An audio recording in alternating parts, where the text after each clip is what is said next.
जय भीम नमो बुद्धाय जय श्रीराम जय प्रजासत्ताक भारत। माय बापू आज एक कविता आपल्यासाठी सादर करत आहे। त्या कवितेचं नाव आहे नशा। नशा युक्त पदार्थानं माणसाच्या जीवनाचं वाटोळच होतं, पण अशी एक नशी आहे ज्यानं राष्ट्राचं वाटोळ होतं, मानवतेचं वाटोळ होतं, परिणामी जगाचं वाटोळ होतं। ती नशा म्हणजे धर्मांधतेची, अंधश्रद्धेची आणि अंधभक्तीची नशा। या नशेमध्ये चूर होऊन आम्ही माणसाला दूर लुटून जनावराचा मूत केलो आणि त्याची निष्ठा पण खाल्ली। त्याच नशेत चूर होऊन शिवरायांनी रचलेला क्रांतिकारी इतिहास असलेली अफजल खानाची कबर आम्ही पाडायला निघालो। त्याच नशेत जगात सर्वश्रेष्ठ असलेलं भारतीय संविधान लपवून ठेवून चातुर्वर्ण्याचा पुरस्कार करणारा भगवद्गीता हा ग्रंथ या देशाचा राष्ट्रीय ग्रंथ आहे असं जगात फिरवत फिरत बोबलत फिरू लागलो।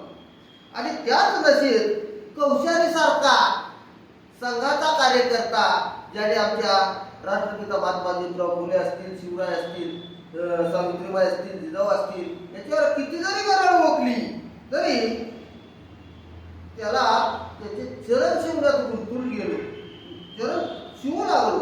आणि त्याच नशेत प्रकाशात आलेल्या भारत देशाला गडद अंधाराकडे नेणारा किडा म्हणजे भिडे, भीमा कोरेगाव दंगल घडवून आणणारा समाजकंटक त्या नराधमाला आपल्या विधानसभा क्षेत्रात बोलवू लागला। अगदी सन्मानानं किड्याला सन्मान आणि माणसाला दूर।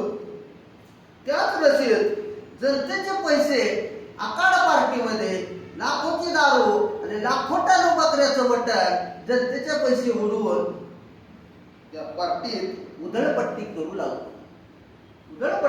लागलो।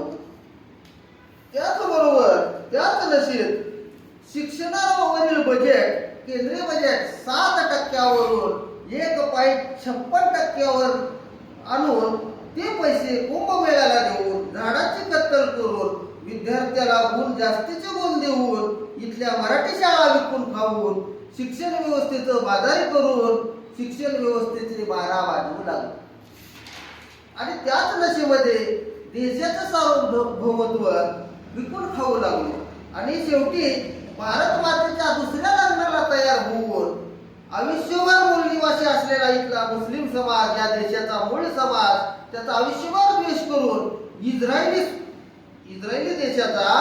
देश म्हणजे सुनता केलेला बाप, फादरलँड, आपला पंतप्रधान त्यांना म्हणतो फादरलँड, आणि असा सुनता केलेला बाप माझा बाप म्हणून मिरवू लागलो। जय भारत जय संविधान।